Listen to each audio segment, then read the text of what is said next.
Assalamualaikum warahmatullahi wabarakatuh. Kepada saudara-saudaraku yang seiman, sebangsa dan seagama. Kisah ke-15, Keutamaan Puasa.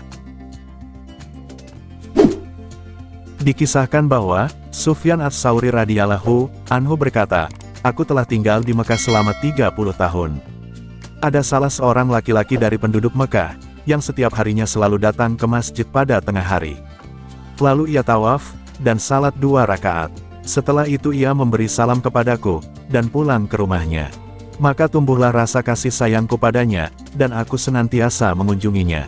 Suatu ketika, dia jatuh sakit dan memanggilku lalu berkata, 'Jika aku mati, aku harap kau sendiri yang memandikanku, mensalatiku, menguburkanku, dan malam harinya jangan kau tinggalkan aku sendirian di dalam kubur. Kemudian berikanlah aku tuntunan tauhid untuk menghadapi pertanyaan munkar dan nakir.' Lalu kuemban amanat itu. Pada saat dia meninggal, semua amanat itu aku laksanakan, dan kutemani dia semalaman di samping kuburnya. Ketika aku berada pada kondisi di antara tidur dan terjaga, aku mendengar suara di atasku berseru, 'Wahai Sufyan, dia tidak membutuhkan penjagaanmu, tuntunanmu, dan juga tidak butuh untuk ditemani olehmu.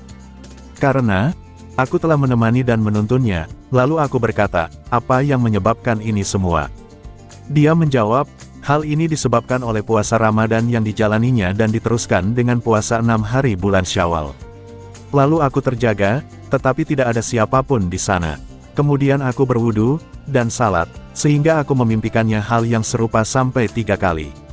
Barulah aku tahu jika mimpi itu berasal dari Allah Subhanahu wa Ta'ala, bukan dari syaitan.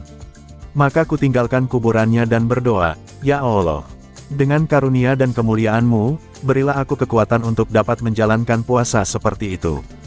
Wallahu a'lam bishawab."